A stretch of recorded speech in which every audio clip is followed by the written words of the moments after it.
গুরুত্বপূর্ণ আলোচনা পেশ করার জন্য অনুরোধ জানাচ্ছি। আসসালামু আলাইকুম ওয়া রাহমাতুল্লাহি ওয়া বারাকাতুহু।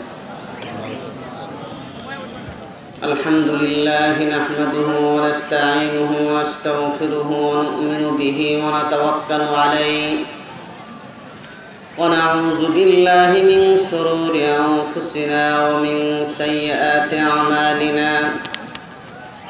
من يهده الله فلا مضل له ومن يضلله فلا هادي له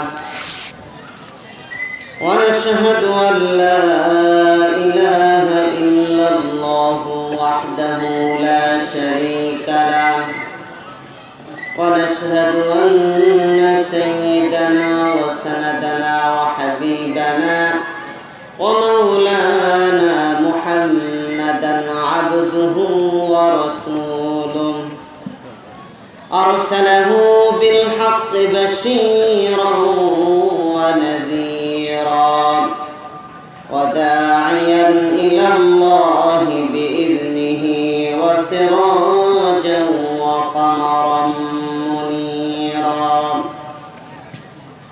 أما بعد فقد قال الله تعالى في كلامه المجيد والفرقان الحميد: أعوذ بالله من الشيطان الرجيم. بسم الله الرحمن الرحيم. طه ما أنزلنا عليك القرآن لتشقى إلا تذكرة لمن يخشى تنزيلا ممن خلق الأرض والسماوات العلى الرحمن على العرش استوى له ما في السماوات وما في الأرض وما بينهما وما تحت الثرى. وقال الله سبحانه وتعالى في شان حبيبه آمرا ومخبرا: إن الله وملائكته يصلون على النبي يا أيها الذين آمنوا صلوا عليه وسلموا تسليما. সবাই জবান খুলে সর্বশ্রেষ্ঠ দুরূদ ইব্রাহিমী করি। আল্লাহুম্মা সাল্লি আলা মুহাম্মাদিন ওয়া আলা আলি মুহাম্মাদ কামা সাল্লাইতা আলা ইব্রাহিম ওয়া আলা আলি ইব্রাহিম ইন্নাকা হামিদুম মাজিদ। আল্লাহুম্মা বারিক আলা محمد وعلى آل محمد كما باركت على إبراهيم وعلى آل إبراهيم إنك حميد مجيد.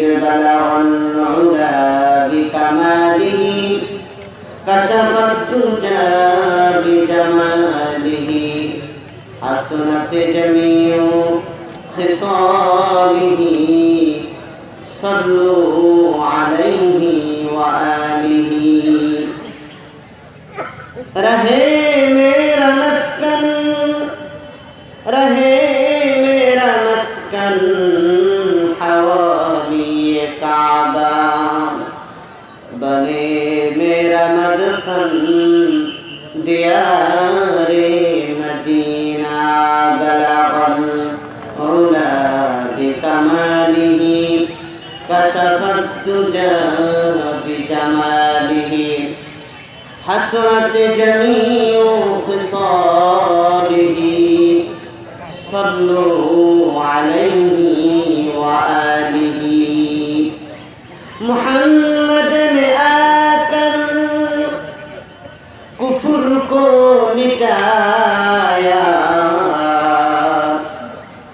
कुफ्र को मिटाकर सदाकत उठाया जुबान खुले सबाई पढ़े बलगल उला बिकमालिही कशफत तुजा बिजमालिही हसनत जमीउ खिसालिही सल्लु अलैहि व आलिही সবাই জবান খুলে জিকির করি লা ইলাহা ইল্লাল্লাহ লা ইলাহা ইল্লাল্লাহ লা ইলাহা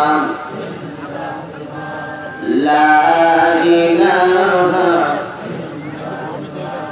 জোরে লা ইলাহা ইল্লাল্লাহ পাখির গানে গানে অলির গুঞ্জরণে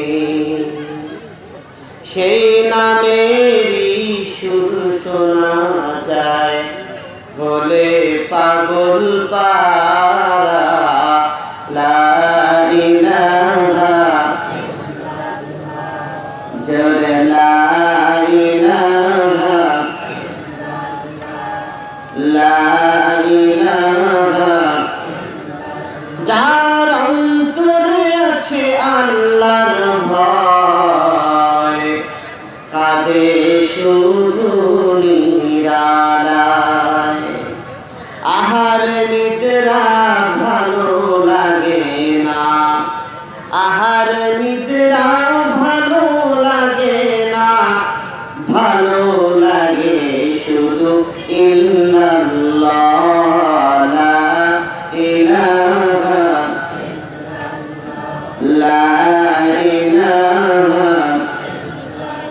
লা ইলাহা ইল্লাল্লাহ মুহাম্মাদুর রাসূলুল্লাহ সাল্লাল্লাহু আলাইহি ওয়াসাল্লাম দেবনগর কৃষক উন্নয়ন সমবায় সমিতি ও গ্রন্থাগারের উদ্যোগে দেবনগর স্কুল মাঠ তেঁতুলিয়া পঞ্চগড় এর ওয়াজ ও দোয়ার মাহফিলের মুহতারাম জনাব সভাপতি আজকের এই মাহফিলের মুহতারাম সহসভাপতি জনাব মোহাম্মদ মনসুর আলী আজকের এই বিশাল ওয়াজ এবং দোয়ার মাহফিলের প্রধান বক্তা আন্তর্জাতিক খ্যাতি সম্পন্ন মুফাসসির কোরআন আলহাজ হযরত মাওলানা ইলিয়াসুর রহমান জিহাদি দামাত বারাকাতুহুল আলিয়া মঞ্চে উপস্থিত হযরত উলামায়ে কেরাম শ্রদ্ধাভাজন মুরব্বিয়ানে ইজাম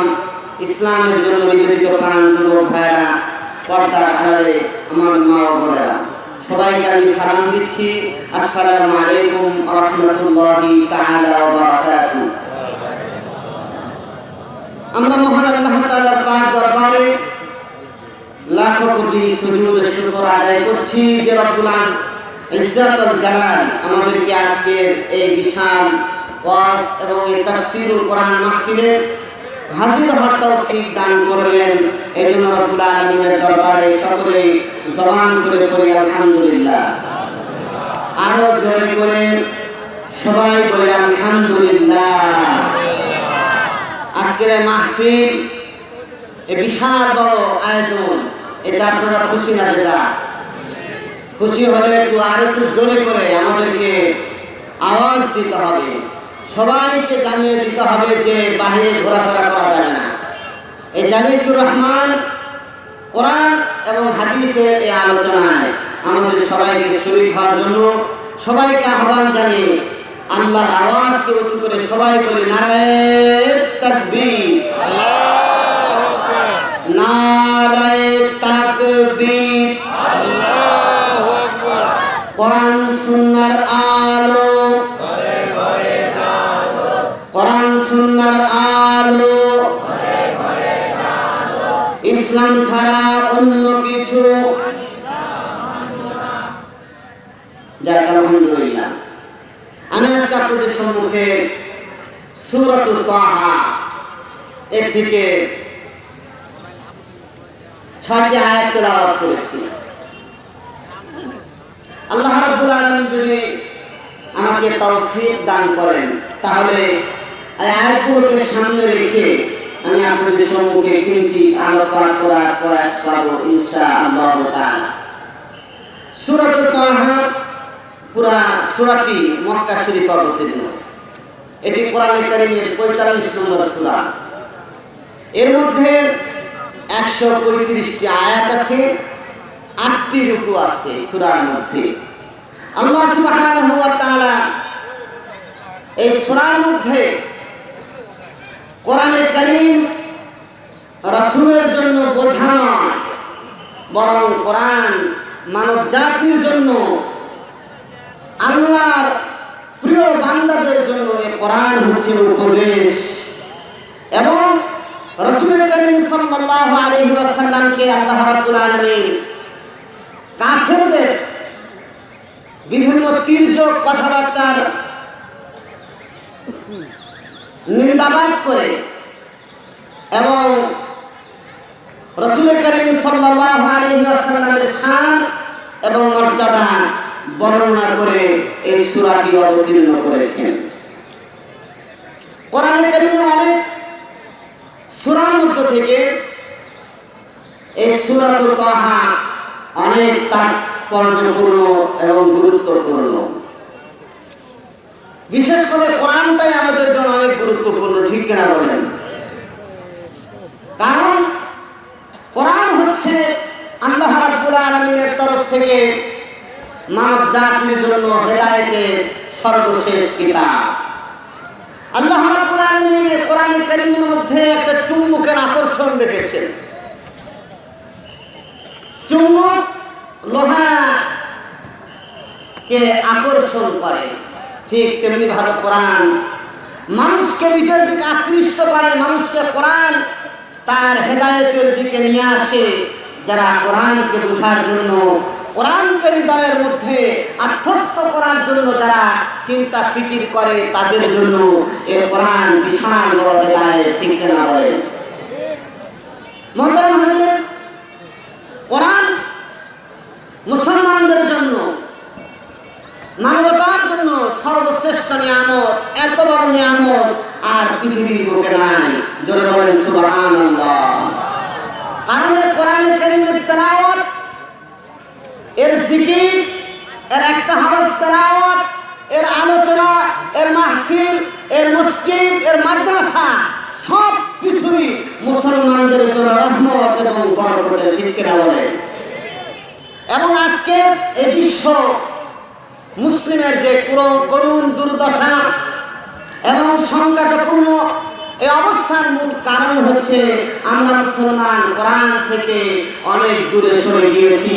কোরআন অনুযায়ী আমাদের ব্যক্তি, পরিবার, সমাজ, রাষ্ট্র পরিচালিত হয় না, যার কারণে আজকে আমরা মুসলমানেরা সারা দুনিয়ায় মার খাচ্ছি, ঠিক কিনা বলেন?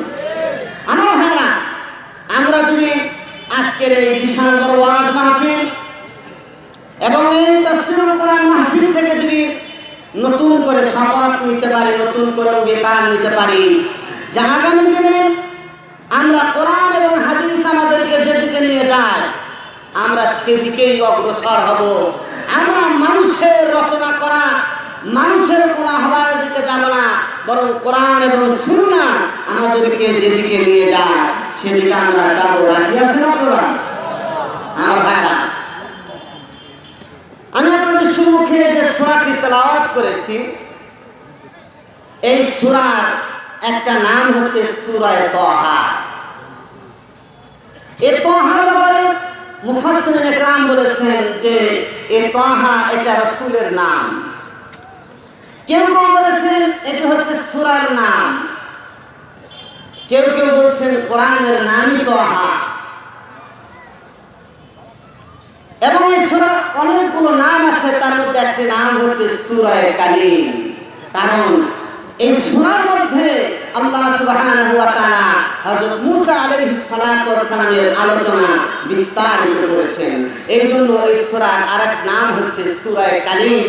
কারণ কালিমুল্লাহর সাথে আল্লাহ রাব্বুল আলামিনের কথোপকথন হয়েছে, এই বিষয়টি সূরার মধ্যে আলোচনা করা হয়েছে। মুহতারাম, এই সূরা আমাদেরকে এমন একটা জিনিসের দাওয়াত দিচ্ছে যে মুসলমানেরা কোন তিরস্কারকারীর তিরস্কারকে, কোন বদনামকারীর বদনামকে মুসলমানরা ভয় পাবে না, ভয় পাবে একমাত্র আল্লাহ। ঠিক কিনা বলেন? একমাত্র আল্লাহকে ভয় পাবে এবং আল্লাহর ভয়কে সামনে রেখে মুসলমানরা তাদের জীবন পরিচালনা করবে।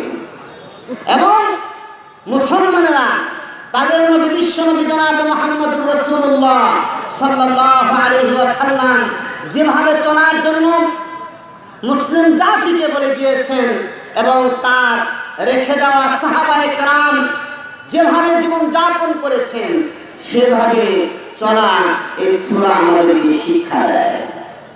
এবং এই সূরা এমন একটি গুরুত্বপূর্ণ সূরা যে সূরার মধ্যে এমন একটা আলো, এমন একটা নূর এবং হেদায়েত রয়েছে যে সূরার তেলাওয়াত শুনে লৌহ মানব হযরত ওমর রাদিয়াল্লাহু তাআলা আনহু মুসলমান হয়েছিলেন।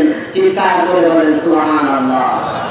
আমার ভাইরা, যখন আল্লাহর নবী বিশ্বনবী রাহমাতুল লিল আলামিন আরবের ভূখণ্ডে যখন কোরআনের আলোচনা শুরু করলেন, ইসলামের আলোচনা যখন ঘরে বাহিরে চারিস্তরে সর্বত্রই যখন কোরআনের আলোচনা, ইসলামের আলোচনা, মুহাম্মদ সাল্লাল্লাহু আলাইহি ওয়াসাল্লামের আলোচনা, তখন হযরত ওমর এই আলোচনা এবং এর কারণে তাদের পারস্পরিক সম্পর্ক নষ্ট হয়ে যাওয়া, এটাকে হযরত ওমর তখন মুসলমান হন নাই, এটাকে মনে করলেন যে মুহাম্মদ সাল্লাল্লাহু আলাইহি ওয়াসাল্লামের এই ইসলাম আমাদের মধ্যে বিশৃঙ্খলা সৃষ্টি করে দিয়েছে এবং এই ইসলাম সমাজকে নষ্ট করার জন্য আসছে। এই জন্য হযরত ওমর রাসূল করিম সাল্লাল্লাহু আলাইহি ওয়াসাল্লামকে হত্যা করার জন্য নাঙ্গা তরবারি নিয়ে বের হয়ে গেল। আজকের দুনিয়াতেও যারা কোরআনের পক্ষে কথা বলে, আজকের দুনিয়াতে যারা ইসলামের হক কথাগুলো আলোচনা করে, তাদেরকেও এই ধরনের আখ্যায়িত করা হয়। ঠিক কিনা বলেন? ওমর তখন ইসলামের বুঝ আসেনি, কোরআনের বুঝ আসেনি, সেও মনে করলো মুহাম্মদ সাল্লাল্লাহু আলাইহি ওয়াসাল্লামের এই কোরআনের দাওয়াত, মুহাম্মদ সাল্লাল্লাহু আলাইহি ওয়াসাল্লামের এই নতুন কালিমার দাওয়াত, এটি আমাদের সমাজ ব্যবস্থার জন্য মারাত্মক হুমকি, আমাদের সমাজ ব্যবস্থাকে টুকরো টুকরো করে দিচ্ছে। তাই মুহাম্মদকে দুনিয়া থেকে বিদায় করে দেওয়া দরকার। আমার ভাইরা, হযরত ওমর তরবারি নিয়ে বের হয়ে গেলেন। বের হওয়ার পরে রাস্তায় লোকদের সাথে দেখা হয়ে গেল। বলল, ওমর তুমি কেন তরবারি নিয়ে রওনা হয়ে গেছো, ব্যাপারটা কি? তাফসীরের কিতাবের মধ্যে আসছে হযরত নুআইম ইবনে আব্দুল্লাহর সাথে হযরত ওমরের দেখা। নুআইম ইবনে আব্দুল্লাহ বলে, ওমর এই সকাল বেলায় কেন তুমি তরবারি নিয়ে বের হয়ে গেছো? কি কারণ, কি ব্যাপারটাকে আমি বুঝতে পারছি না। ওমর বলতেছে, তুমি কি জানো না আব্দুল্লাহর পোলা মুহাম্মদ এক কোরআন নিয়ে আসছে, এক কালিমার এক আল্লাহর দাওয়াত নিয়ে আসছে, লা শারীকা লাহর দাওয়াত নিয়ে আসছে। আমাদের লক্ষ লক্ষ দেবতা, কোটি কোটি দেবতা আমাদের মুক্তি দিতে পারছে না, মুহাম্মদ নাকি তার এই কালিমার মাধ্যমে, কোরআনের মাধ্যমে আমাদের নাকি মুক্তি দিবে। এবং এই কথা বলে আমাদের সমাজের মধ্যে বিশৃঙ্খলা সৃষ্টি করে দিয়েছে। এই জন্য মুহাম্মদকে দুনিয়া থেকে বিদায় করার জন্য আমি তরবারি নিয়ে বের হয়ে গেছি। মুআল্লিম আব্দুল্লাহ বলতেছে, ওমর তুমি কি চিন্তা করেছো তুমি তরবারি নিয়ে মুহাম্মদকে হত্যা করতে যাবে, আর তার খানদানের লোকেরা, তার পরিবারের লোকেরা তোমাকে এমনিতে ছেড়ে দিবে? তুমি কি কথা মনে করেছো? তার সঙ্গী সাথী যারা আছে, তার সাহাবীরা যারা আছে, তারা কি তোমাকে এমনি ছেড়ে দিবে? তারা তো জীবনের বিনিময়ে হলেও মুহাম্মদ সাল্লাল্লাহু আলাইহি ওয়াসাল্লামের গায়ে একটা ফুলের দাড়ি রাখতে দিবে না। মুহাম্মদ সে তো বহুত বড় ব্যক্তি, সে তো আরবের যত লিডার আছে, আরবের যত মানুষ আছে, সমস্ত মানুষের মধ্যে সেরা মানুষ মুহাম্মদুর রাসূলুল্লাহ সাল্লাল্লাহু আলাইহি ওয়াসাল্লাম। ওমর তুমি বিষয়টা নিয়ে একটু চিন্তা করো, বিষয়টা নিয়ে একটু ফিকির করো। আমার ভাইরা, ওমর সন্ত্রাসী ছিল, ওই জামানার শ্রেষ্ঠ সন্ত্রাসী, কিন্তু ওমর শিক্ষিত সন্ত্রাসী ছিল, লেখাপড়া করা সন্ত্রাসী ছিল হযরত ওমর। মুআল্লিম আব্দুল্লাহ বলতেছে, ওমর তুমি কি খবর নিয়েছো তোমার বাড়ির খবর? তোমার বাড়ি, তোমার বোন এবং বোনাই, তোমার ভগ্নিপতি এবং তোমার বোন ফাতেমা এবং সাঈদ ইবনে যায়েদ, এই দুইজনে মুহাম্মাদের কালিমা পড়ে মুসলমান হয়ে গেছে। সুতরাং তুমি মুহাম্মদকে হত্যা করলে কোনো লাভ হবে না, বাড়ি আগে সামলাও। ভাইরা আমার, তাফসীর মারিফুল কোরআনের মধ্যে আছে হযরত ওমর রাসূলের দিকে বের না হয়ে তরবারি নিয়ে ভগ্নিপতির বাড়ির দিকে রওনা হয়ে গেলেন। ভগ্নিপতির বাড়ির কাছাকাছি যখন হযরত ওমর পৌঁছে গেলেন, দেখলেন ফাসাইল আমল তাবলীগের যে সমস্ত লোকেরা বসে বসে যেরকম ভাবে তালিম করে, এভাবে হযরত সাঈদ ইবনে যায়েদ রাদিয়াল্লাহু তাআলা আনহুর বাসায় কিছু লোক বসে কি যেন তারা জল্পনা কল্পনা, কিসের জন্য তালিম তারা করতেছে। দূর থেকে বিষয়টা হযরত ওমর লক্ষ্য করলেন, খেয়াল করলেন যে ব্যাপারটা কি, এরা কি তেলাওয়াত করে, এরা কি আলোচনা করে। সেখানে ফাতেমা, সাঈদ ইবনে যায়েদ, খাব্বাব ইবনুল আরদ, আব্দে মানাফ, এই ধরনের সাহাবীরা সেখানে এই সূরা তাহা এটা তেলাওয়াত করতেছিলেন এবং এটা নিয়ে তারা আলোচনা পর্যালোচনা করছিলেন। হযরত ওমর ভগ্নিপতির বাড়িতে ঢুকেই তার বোন ফাতেমা রাদিয়াল্লাহু তাআলা আনহা তাকে প্রহার করা শুরু করলেন। সাঈদ ইবনে যায়েদকে মারা শুরু করলেন, এক পর্যায়ে রক্তাক্ত করে ফেলল। সাঈদ ইবনে যায়েদ বলতেছে, ভাই ওমর, ফাতেমা বলতেছে, ভাই ওমর, তুমি যদি আমাদেরকে মারতে মারতে আমাদেরকে দুনিয়া থেকে বিদায় করে দাও, আমাদেরকে দুনিয়া থেকে খতম করে দাও, তারপর এমন একটা মধুর কালিমা, মধুর বাণী, মধুর দাওয়াত আমরা পেয়েছি, জীবন চলে গেল, সেই ইসলাম আমরা পরিহার করব না, ইসলামকে আমরা ছেড়ে দেব না। আমরা মারের ভয় আমরা করি না, কারণ এমন একটা দাওয়াত আমরা পেয়েছি যে দাওয়াত আমাদের আমল পরিবর্তন করে দিয়েছে, আমাদের জীবনের মোড়কে পরিবর্তন করে দিয়েছে। সুতরাং মুহাম্মদ সাল্লাল্লাহু আলাইহি ওয়াসাল্লাম যে মত, যে আদর্শের কথা বলে, সে আদর্শ পৃথিবীর সব আদর্শ তার কাছে ম্লান। এবং আমরা দেখেছি আবু জাহাল, উতবা, সাইবা, মুগিরা, উমাইয়া ইবনে খালদ, তারা যে দাওয়াত দেয় সে দাওয়াতের মধ্যে কোনো আদর্শ নাই। তারা যে দাওয়াত দেয় সে তার মধ্যে কোনো নীতি নৈতিকতা নাই। কিন্তু মুহাম্মদ সাল্লাল্লাহু আলাইহি ওয়াসাল্লাম যে দাওয়াত আমাদেরকে দেয় সে দাওয়াত আমূল পরিবর্তনের জন্য, সে দাওয়াত মানুষ হওয়ার জন্য, সে দাওয়াত আল্লাহর প্রিয় বান্দা হওয়ার জন্য। সুতরাং এটাই আমাদের দরকার। আমরা এই ইসলামকে পরিহার করতে পারি না। তখন পর্যন্ত এই কোরআন এভাবে এক জিলদ এরকম ছিল না, খণ্ড খণ্ড চামড়ার মধ্যে, কাগজের মধ্যে বিভিন্ন জায়গায় কোরআনটা লিপিবদ্ধ ছিল।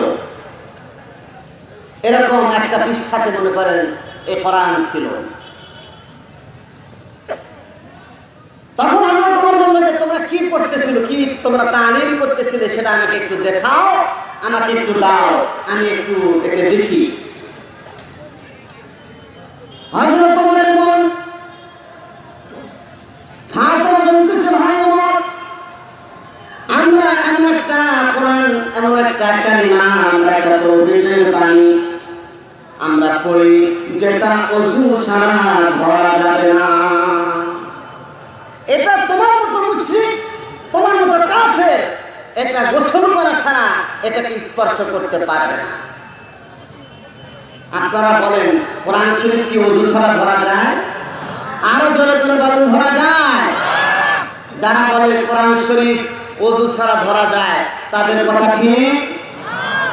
কোরআন লা ইয়ামাসসুহু ইল্লাল মুতাহহারুন, পবিত্র ব্যক্তি শুধু কোরআন শরীফ স্পর্শ করতে পারবে।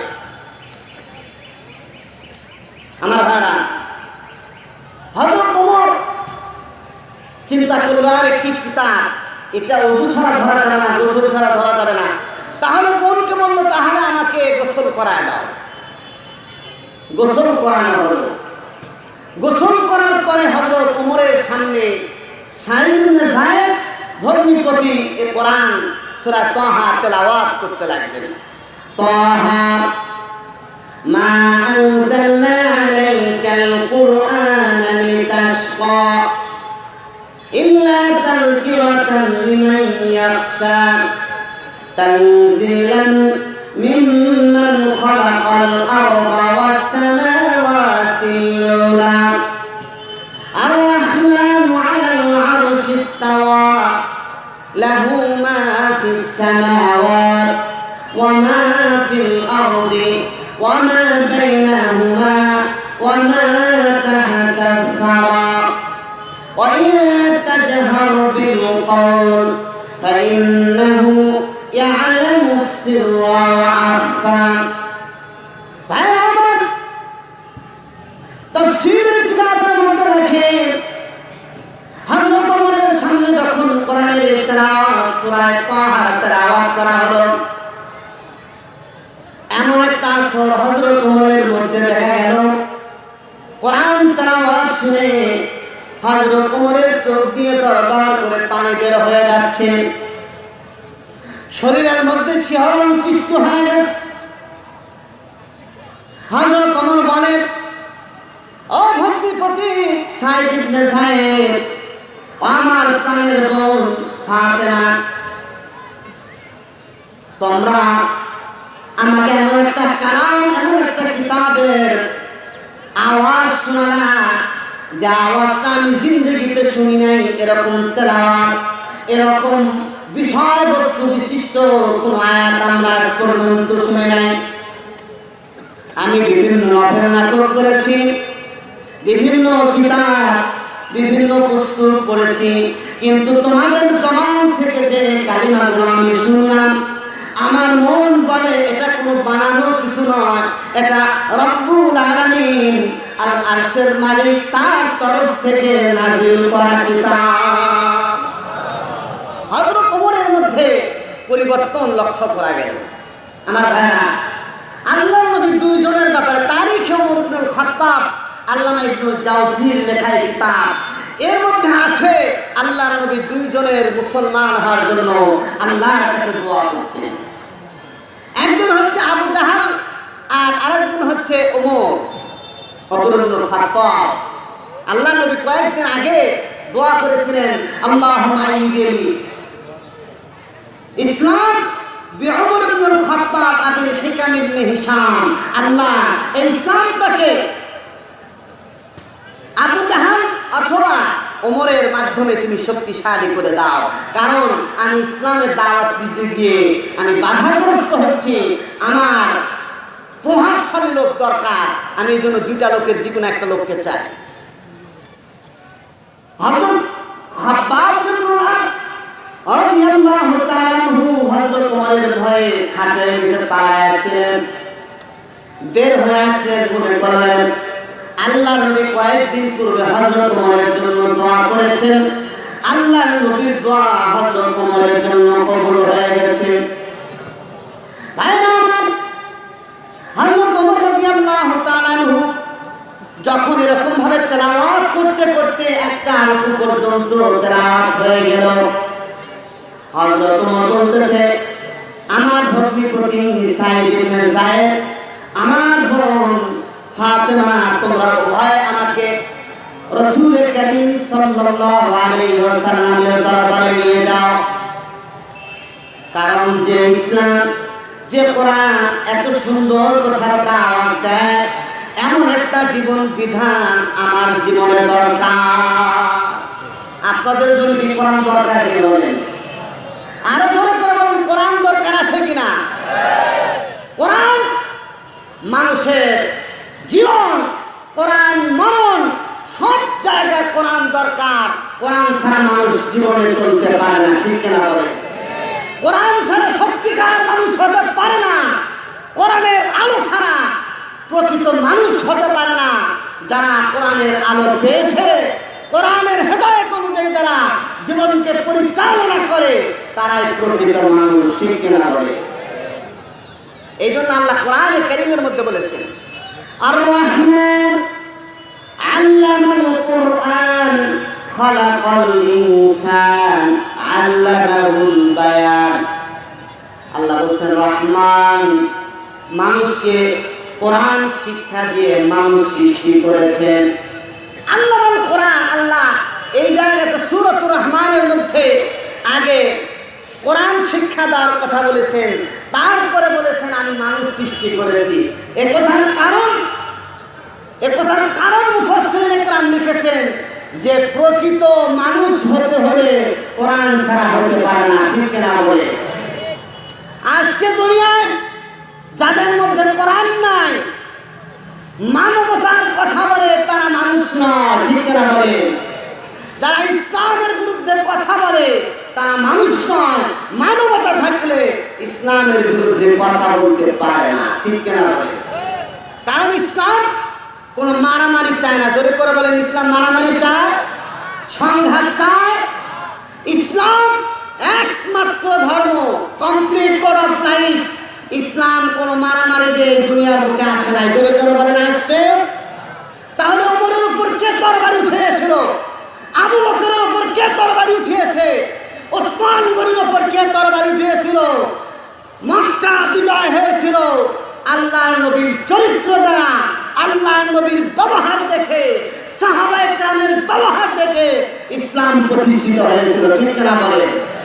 মানুষ খুনের দ্বারা ইসলাম এই দুনিয়ার বুকে আসে না, ঠিক না বলে? সুতরাং যারা বোমা মেরে মানুষ হত্যা করে ইসলাম প্রতিষ্ঠিত করতে চায়, তাদের ধারণা ভুল, ঠিক না বলে? আমার ভাইরা, হযরত ওমর তখন তার মধ্যে পরিবর্তন লক্ষ্য হলো, তখন বললো যে আমাকে মুহাম্মাদের দরবারে নিয়ে চলো। হযরত ওমর রাসূলের দরবারে যেতে রওনা হলেন। ওমরের আগমন দেখে সাহাবায়ে কেরাম বিচলিত হয়ে গেলেন যে আজকে আবার কোনো ঘটনা ঘটায় কিনা ওমর। আল্লাহর নবী সাহাবীদেরকে অভয় দিয়ে বললেন, আমার সাহাবীরা তোমরা ভয় করো না, পেরেশান হও না, কারণ আমি ওমরের চেহারার মধ্যে আজকে যে নূর দেখতে পাচ্ছি, ওমরের চেহারার মধ্যে যে আলো দেখতে পাচ্ছি, এটা কোনো কুফুরের আলো নয়, এটা শিরকের আলো নয়।